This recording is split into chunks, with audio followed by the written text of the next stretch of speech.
When starting a brand new save file in Blinx, you get these tutorial pop-ups that tell you about a mechanic of a time control or with regards to picking up trash with this sweeper.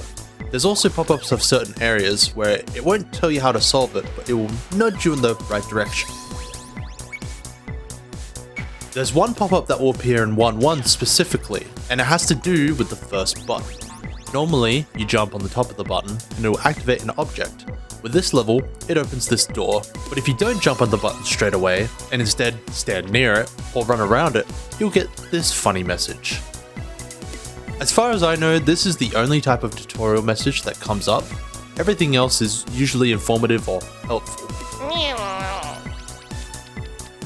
While in the levels of Everwinter, have you ever noticed these icebergs that are floating in the water? These can be spotted randomly across the map, and if you watch long enough, you can actually see them rise up, float for a brief moment, and then drop back down again. But do these icebergs actually go anywhere? In normal gameplay, we can't take a closer look because Blinx will instantly freeze in the cold water, but thanks to the power of FreeCam, we can traverse down into the water and follow the icebergs. And it's actually really interesting what happens.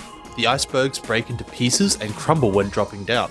When the pieces reach low enough into the water, there's more pieces that appear and reform the iceberg into a smaller version, before floating back up and growing bigger in size, where it will rise up, float above water, and repeat the cycle. The locations of the icebergs are also random. If we restart the stage while in the water, you can see that the icebergs change location upon each reset.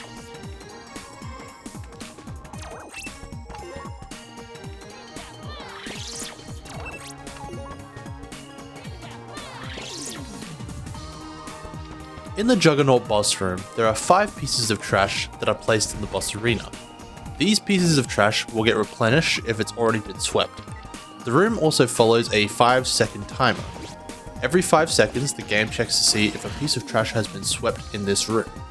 If 5 seconds have passed and there's a piece of trash missing, drop down that piece and check again in another 5 seconds. But let me show you a trick that'll make these trash pieces never spawn again. If you come over to this corner with Blinx and then sweep up all the trash pieces, the game will never spawn you any more ammo. The only other way to get ammo is from Juggernaut dropping bombs when there are no minions spawned. So what's going on for this to happen? Well, let's take a look outside of the map and I'll show you the culprits. There are actually 3 out of bounds pieces of trash floating in the void, only visible by going outside of the arena. By having Blinx walk towards these pieces of trash, their physics gets activated and they start falling down.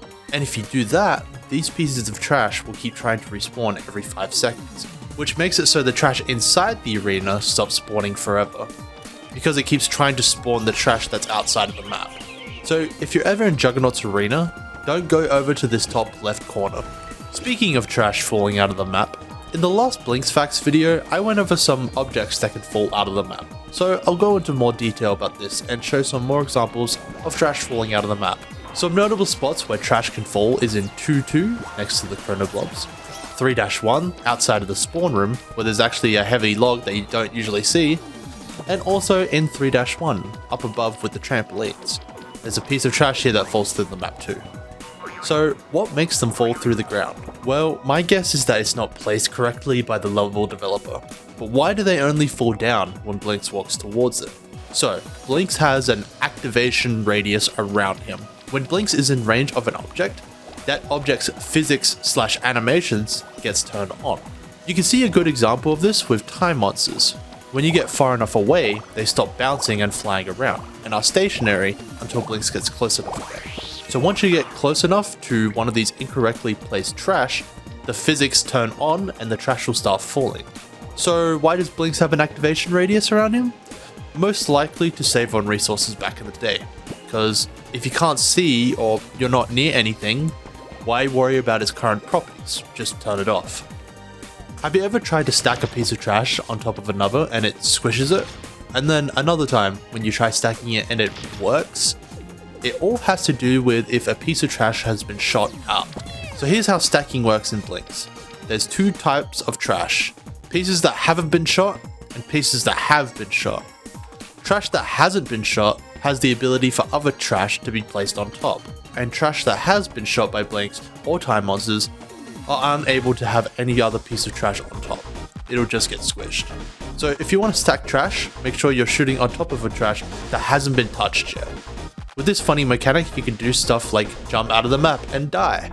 There's probably some other cool stuff you can do, but truthfully, I haven't really explored this mechanic enough.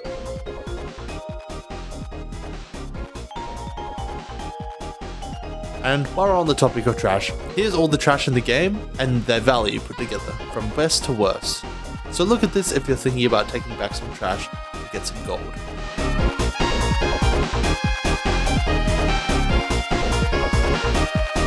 Hey, ya, boss!